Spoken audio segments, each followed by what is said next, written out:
what we've got here is in Hunan Xinqiu, you can see up there, Xintian, sorry.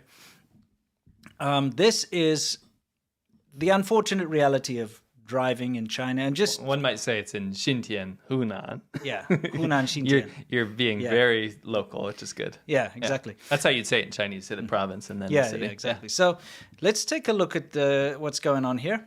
Okay, you've got kids. Obviously, they have a teacher. They're probably being taught like traffic safety or something along those lines. They're crossing the road. Yeah. Yeah, they're crossing the road, but they're all wearing reflective vests. That's not normal. Yeah, and it's kind of a new thing I've seen. You've seen it? Yeah, in some of the new areas. So you've obviously got like a whole class crossing the road here, okay? Now I'd like you to pay attention. Here they come. And not a single motorcycle, bus, passenger car, tricycle, bus, tricycle, car stops for them. See, these banmaxian, as they call them in Chinese, or zebra crossing or zebra crossing, mean nothing. They mean nothing in China. Nobody's going to stop for you. And this is apparent here. And I know. I lived there for 10 years. Yeah, we know. They mean nothing. They mean nothing.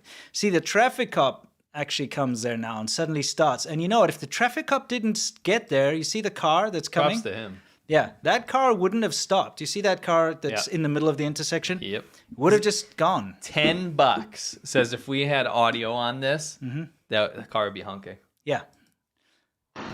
So, I mean, you just have to understand that the frustrations of living in China, this is one of them that really frustrated me, is the lack of ability of people to follow basic rules, basic laws, to the detriment of people's safety. So it's not just me saying like, oh, you should let me in or something. It's not that.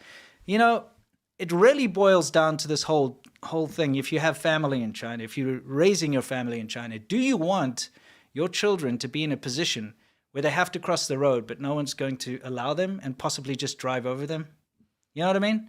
I think it bears watching one more time just to show that it's not nonsense. Rewind. Okay. Hunan, Xintian. Beep, beep, beep.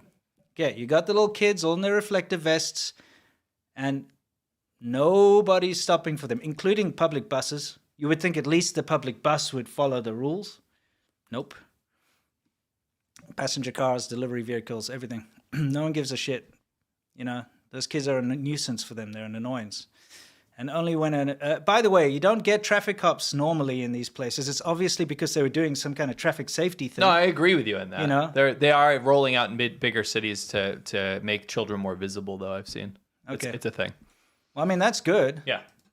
But if it wasn't for the traffic cops coming there and actually stopping the traffic, they wouldn't have stopped. Those kids would have been standing there like until next day almost. Yeah, there would be like that Futurama skit with the dogs just waiting for the owner to come back. Yeah, exactly. It'd be like that. Mm-hmm.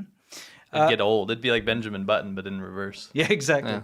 So this is, Tim Cook. Yes. CEO of Apple. Yes. Right? He went to Sichuan, which is fine. They went there to like do some education thing or whatever, right? Mm-hmm. But I just couldn't help but get a chuckle out of the press release photos. Yes. Which show him, being a real philanthropist and helping out some kids with their red communist scarves. Exactly. Not the kids' fault. It says Apple CEO Tim Cook visited a primary school in Sichuan province and used the latest iPad model with the students, which I just find the irony is just so rich. Mm-hmm. Because a lot of the things that you would need to do on an iPad, like for research or for education, would be blocked by the Chinese government. Yeah. So I made a meme and it says, the student says, "Mr. Tim, why do none of these apps work?" And he says, "Shit, hold on. Installs VPN." Because you would need a VPN. Absolutely. To do that. Yeah. And the other thing that I find the just pure irony is this government is trying their absolute damnedest to flush your brand down the toilet. They're banning their government workers from using their iPhones. They're starting massive boycotts and stoking it with nationalism to promote their own domestic copy phone. Look at the Huawei Mate 60 thing that we covered and how they actually were trying to foment this fervor, this nationalist fervor to boycott Apple products, state-owned companies, and also just companies in general. Yeah. Where, like, you're not allowed to bring your iPhone. Dude, I didn't tell this, but a friend of mine is a teacher, in Beijing. He actually got called in, and his management said, if you buy the new iPhone, Don't bring it into work. Don't talk about it. If you buy the Huawei Mate 60, we'll give you a pay raise and you get to talk about it in class. No way. Because obviously there's something going on behind the scenes. The school doesn't care. No, of course Someone not. told them. Absolutely. There's a party member in the schools.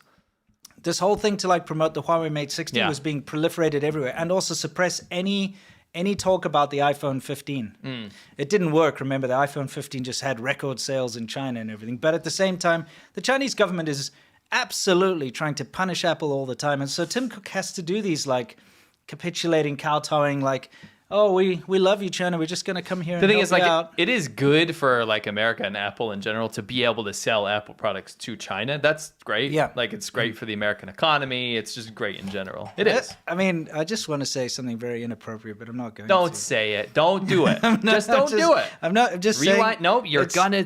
Don't plug the hole. I'm just, well, hey. No. I don't want to have to go. No, don't do it. Save it for Xiaoban Ho. Okay, I'll save it for Xiaoban. And I'll even put it in notes. Don't say it. Okay, I won't. All right. Don't do it.